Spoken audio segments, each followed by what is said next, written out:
Hello, I'm Anthony. Arturia just released the latest update to their flagship music workstation, Pigments. Today I'm going to walk you through some of the changes, some of the new features that have been introduced. Now, I've already made a full tutorial series for Pigments. I'll put a link to that above and in the description below. Today we're just going to talk about the changes, the new features that have appeared in version 5. And we're going to start off with one of my favourite features of Pigments, which is the sequencer. It's had both a functional and cosmetic overhaul. And the first function we're going to have a look at today is the lock sequence function.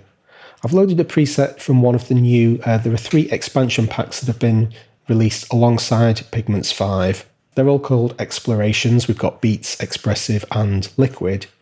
And this preset's come from the Beats package.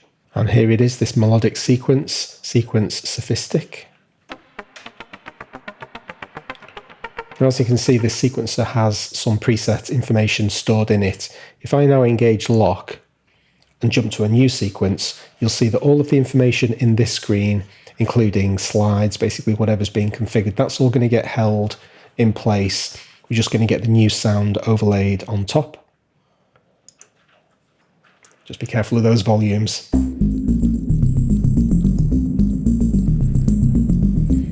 So as you can hear, it's exactly the same sequence, but we've just dialed in that new sound. This makes it incredibly easy to mix and match presets with sequence sounds that we like. This is Waterstone, again from the Beats expansion. And one more.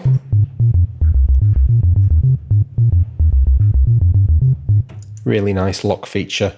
Once we get to the stage where we think, yep, that's the sequence I want to save that for future use, we now have the ability to do so.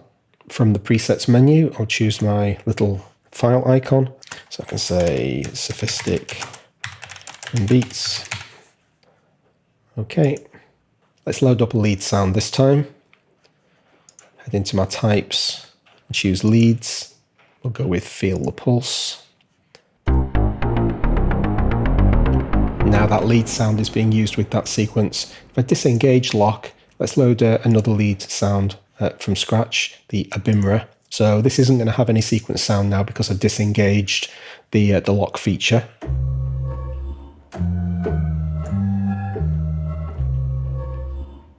But we can load that preset back in from our user bank, and this is the one.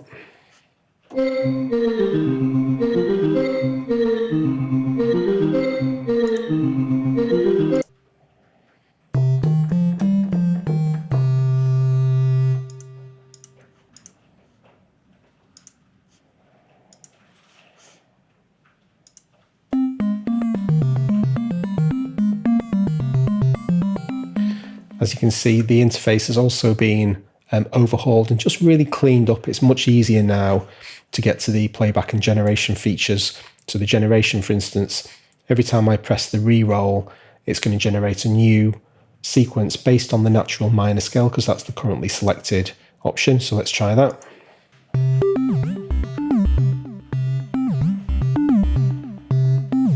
New one.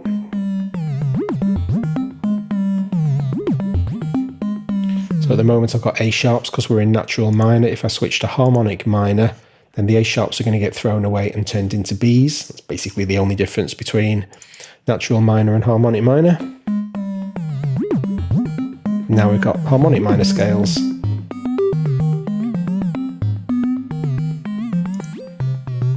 That slide's crazy, isn't it? Excellent stuff. Once we get to the stage where we decide we like the current sequence, it's nice and simple, just press the tick. It locks those offsets in place, and now I can randomize. So let's remember CGCF. I can randomize as often as I want, and if I want to get back to my last saved sequence, I can just press the cross. It'll throw all of the previous changes away and get me back to this new locked in place generation. So it's really, really easy now to get to this very large bank of randomizable, kind of customizable options.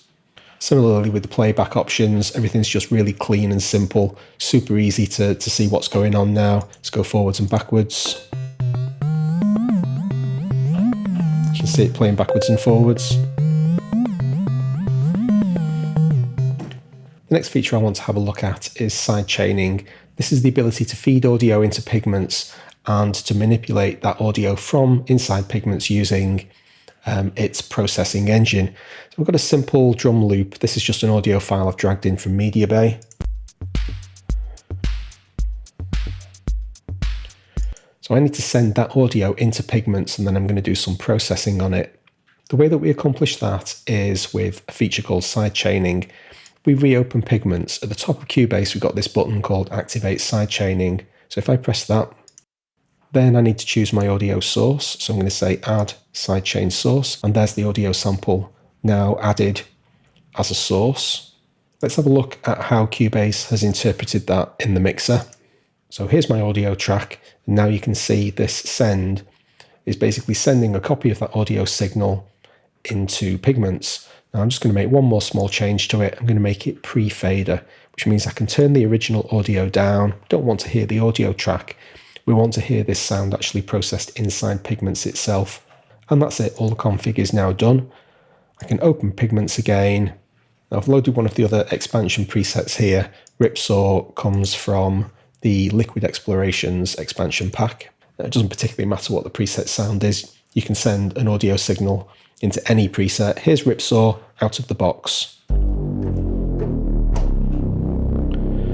Okay, I'm going to disable the first two engines, and in the utility engine, noise as well. So there's basically nothing happening at the moment.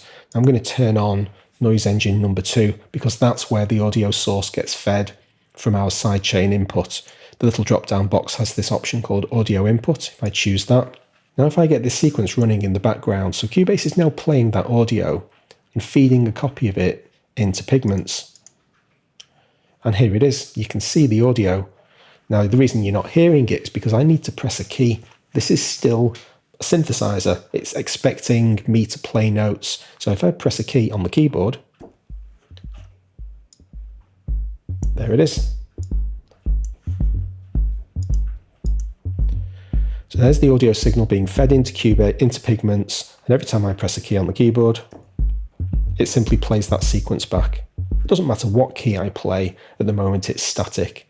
Now I'm not going to go into the full wheres and wherefores of audio sidechaining, but we now have an audio signal being fed into Pigments, and I can do pretty much whatever I want with it. So if I throw that audio into F2, filter 2, here's my multi-mode filter, which I've got set to low pass mode.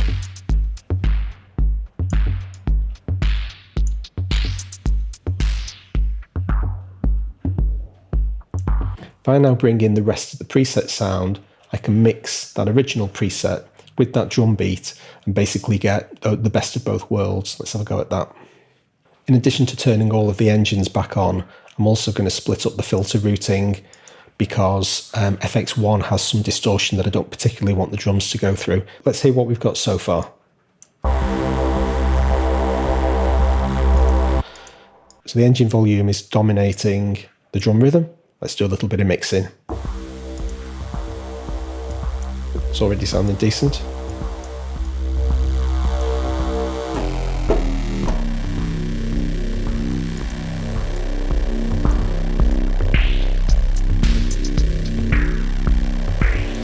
Immensely powerful to be able to send audio into Pigments and then do processing on it subsequently.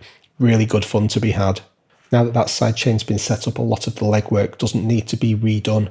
If I choose a new preset, for instance, you can see that the sidechain is still activated.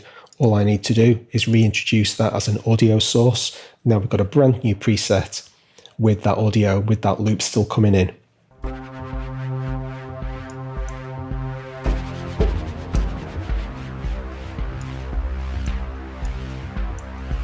Same kind of thing. It's quite nice to throw it over to filter 2, which is generally unused by many of the presets, and then you've just got your own playpen that you've got generally kind of independent control of. Once again, if you want to split this up so that you've got a separate route from FX2 to the outside world,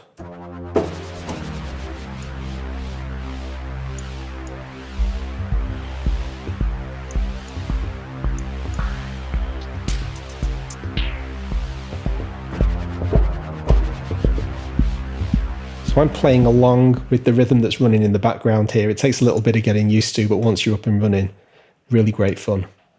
Next along, we have a new play visualizer. This is a nice simple one. In the play screen, if I get a sequence running that I've just quickly programmed in, we now get a spectral map, as opposed to it used to be each different modulation zone being played kind of separately. Now we've got this lovely visualizer. We jump back over to synth view, you've got your traditional look, where you can actually see all of the modulation that's happening. So this has really been turned into a fully fledged player now. This sequence, by the way, came from the tutorials. I recommend having a look at these tutorials. They're a really good way to kind of explore the instrument, as well as my own series, of course. So I picked up this sequence, and as I was kind of preparing for this video, I thought it would be quite nice to just kind of jump out of the tutorial to prove that this is a preset, just available for use like any other. So if I come out of that tutorial, I've still got access to this sequence. I can, for instance, go into synth mode, very quickly set up a low frequency oscillator.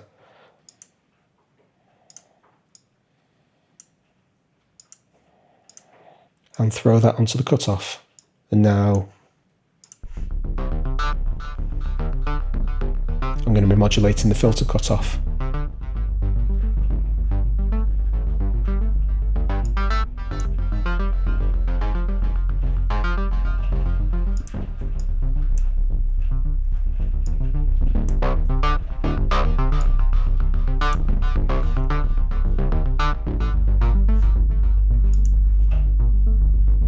Here's the spectral map again.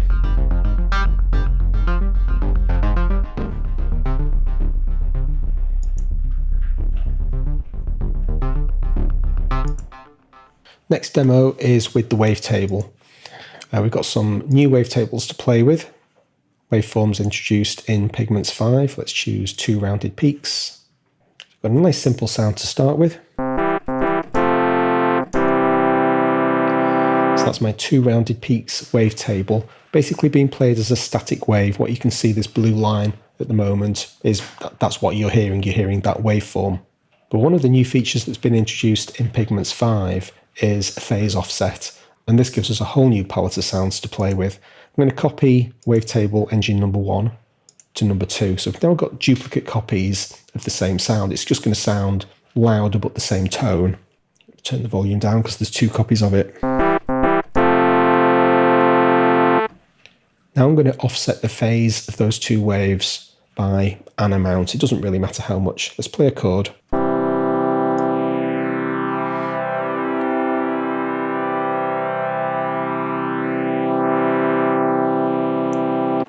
That's basically comb filtering, because we've got 2 copies of the wave, one of which is being played at a slightly later phase than the other. So if you imagine this wave is basically your waveform, one of them starting here, the other one is starting here or here or here. They're both still static waves. If we have a look at it in a spectrum analyzer, pretty stable. But now if we start moving through the wavetable, playing each of those waves locked together, they'll always be 18 degrees out of phase, but also traveling through the wavetable. We've now got this brand new kind of sound sculpting option with our phase offset. Let's do that. So I'm going to set up a low frequency oscillator, just like in the last example, nice and slow so that we can really hear what's going on. And I want to make sure that my retrig source is locked to my keyboard. So whatever I'm asking the low frequency oscillator to do, it's going to do to both wavetables simultaneously. So I'm going to assign this to both engines. Let's say 0.551 will do. Over on engine number 2, exactly the same thing. Throw the LFO up there and just make sure that my offset is the same as the previous value. Now when I play a chord,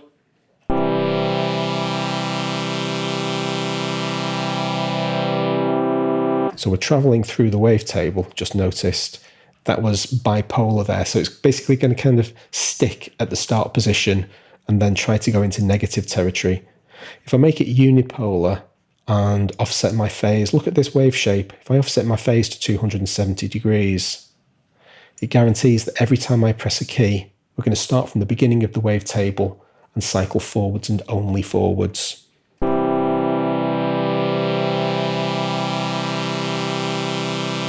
And now we'll come back and bottom out at position 0. But I've still got full control of the tone of those two sounds with my phase offset. Here it is, 18 degrees. Doesn't matter which one I offset. Both of these engines are generating exactly the same sound. Here's engine 1 on its own. Here's engine 2 on its own. No human being can hear an 18-degree phase offset in a wave playback. It's only when you play multiple waves together that you actually get the effect. So every single one of these phase offsets is going to give me a new tone.